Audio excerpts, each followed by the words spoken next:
referente a regras de financiamento, consórcio e tudo mais.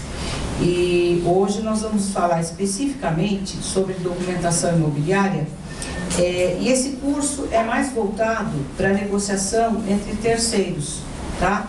Compra e venda de imóveis entre terceiros. Vou pedir um favor para vocês, então, que desliguem ou tirem o som do celular, que atrapalha um pouquinho e às vezes eu perco o fio da meada. Se eventualmente vocês tiverem que atender, podem sair, não tem problema nenhum. É só sair para atender ao lado ali e tudo bem, tá? Então vamos começar. O nosso intervalo provavelmente vai ser por volta de 15 horas.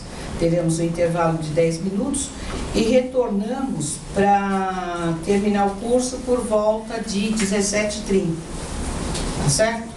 E por que isso? Porque está previsto às 18, mas sempre tem alguma dúvida pessoal, particular, e aí eu posso conversar um pouquinho com o aluno e resolver até às 18 horas, tá? Então vamos começar, né? Como que funciona? Nós temos duas situações para analisar normalmente nas transações imobiliárias. Uma é a situação do corretor de imóveis em relação àquela negociação que ele está fazendo, porque ele é um prestador, ele vai prestar um serviço, né? Normalmente ele é autônomo ou é imobiliária que vai fazer uma prestação de serviços. E nós sabemos que todos aqueles que prestam serviços, eles têm responsabilidade sobre aquilo que estão, sobre a atuação. Então, nesse caso, o corretor de imóveis também não foge à regra. E ele tem algumas responsabilidades que nós vamos verificar. Em relação ao contrato que vai ser feito entre o comprador e o vendedor, também existem algumas regras a serem seguidas, né? E é isso que nós vamos ver. Muitas vezes, o corretor de imóveis, ou qualquer profissional, não erra por opção, né? Então, muitas vezes ele erra, mas não é porque quer. Ele erra por desconhecimento, ou porque, de repente, acabou sendo negligente com alguma regra e tudo mais. Então, para isso, nós vamos conversar para tentar evitar o máximo possível algum erro, alguma omissão, alguma negligência, sempre voltado para a compra e venda de imóveis entre particulares. Bom, então o corretor de imóveis ele vai prestar seus serviços para buscar no mercado o melhor negócio dentro das expectativas de cada cliente. Ele já tem que pesquisar, buscando no mercado o que o cliente precisa. E ele presta esses serviços, então, normalmente quando o cliente vai procurá-lo, né? Seja para casar, para sair da casa da sogra,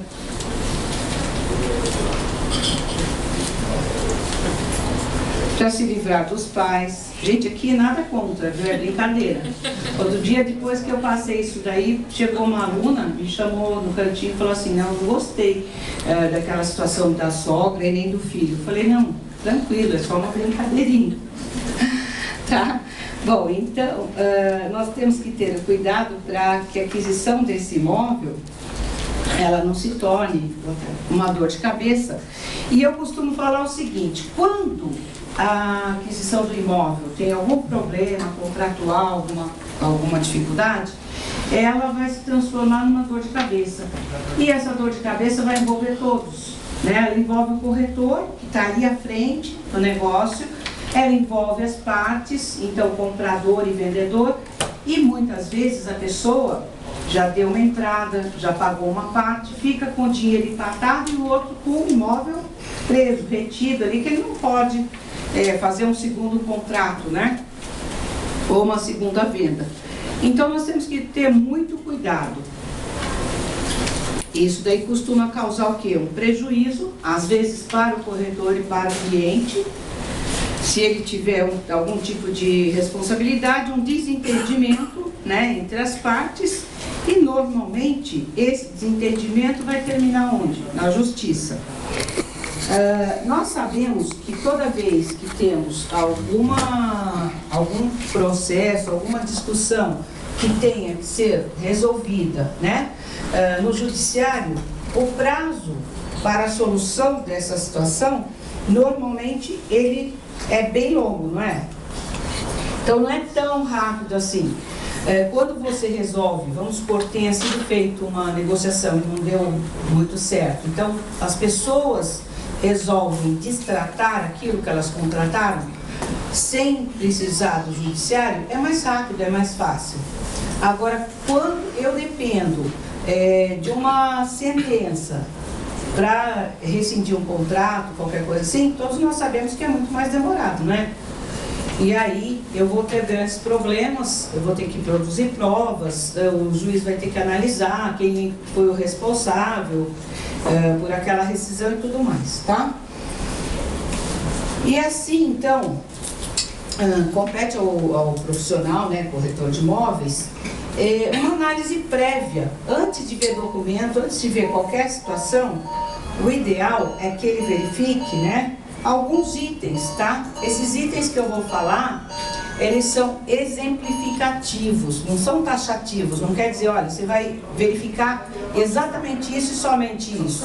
Não, eles são exemplificativos, então cada caso eu vou ter que analisar alguns itens antes. Isso vai do conhecimento, da prática, do bom senso, né, do corretor, da situação, da negociação que ele esteja fazendo e tudo mais.